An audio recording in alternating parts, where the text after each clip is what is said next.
The first step is to write a script.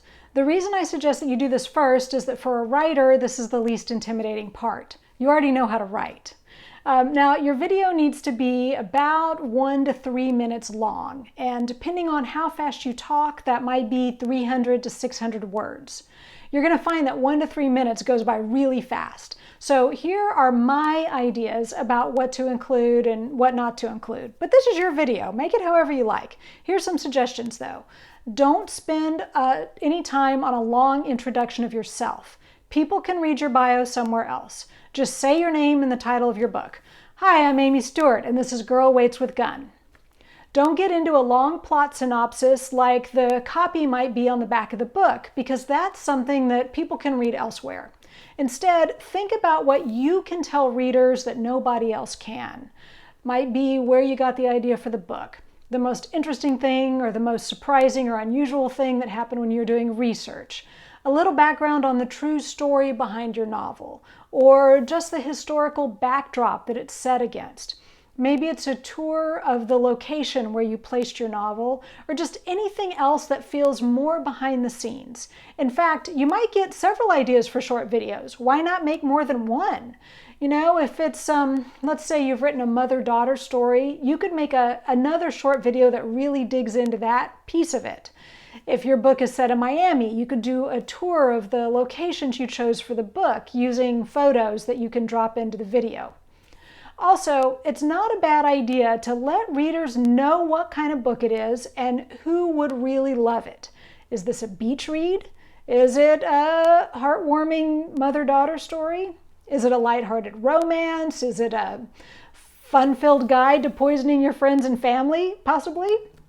Don't be afraid to come right out and say who's going to love your book and why.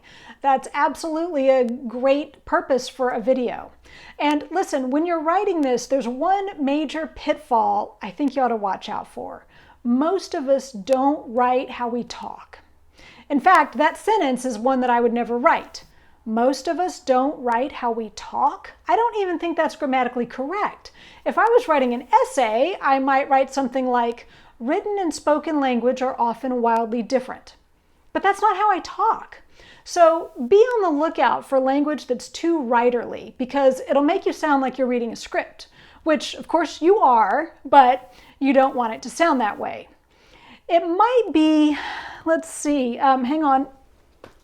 With apologies to Kate Atkinson, I'll use this. It might be that in the text on the back of your book, there's a sentence like, sent to an obscure department of the MI5 tasked with monitoring the comings and goings of British fascist sympathizers, she discovers the work to be by turns tedious and terrifying. Tedious and terrifying? Did I get that right? Yes, by turns tedious and terrifying.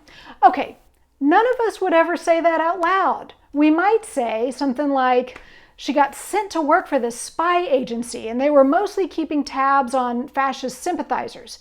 It was a weird job. It was incredibly boring 1 minute and totally terrifying the next. Okay, I don't know if that's exactly how Kate Atkinson would put it, but you get the idea. Read your script out loud. Keep changing it until it sounds like how you actually talk, like how you talk to your friends, how you talk in everyday conversation. Now, there's a couple of formatting hints about this script. First of all, put every sentence on a different line, like each sentence is its own paragraph. I'll show you why in a minute. Also, if you have any images that you're going to want to drop into your video, be sure you say something in your script that cues those images. If your book is about your grandmother and you have a picture of her at her 80th birthday party, maybe you need to actually mention the birthday party in order for the photo to be relevant. If you have a video of your grandmother and you're just going to have the video play while you keep talking, same deal. You want to say something that sort of cues the video, and you want to make sure you're talking about your grandmother for roughly the same length as the little video clip that you're going to drop in. However, if you want to actually drop a video clip in where we're going to stop listening to you and start watching and listening to what's on the video, be sure to put a big pause in your script so you can stop what you're saying, let the video play, and start again. It doesn't matter exactly how long the pause is because we're going to fix that in editing, but you just need that moment of silence to cut. So here's what I mean. If I'm going to talk to you about some goats that I saw in the French countryside, and I just want to talk about the goats while the clip plays, that's fine. But if you want to hear the goat's crazy French accent, I'm going to say something like, I even interviewed some goats. And now I'm going to pause. But of course they spoke French, so I didn't understand what they said.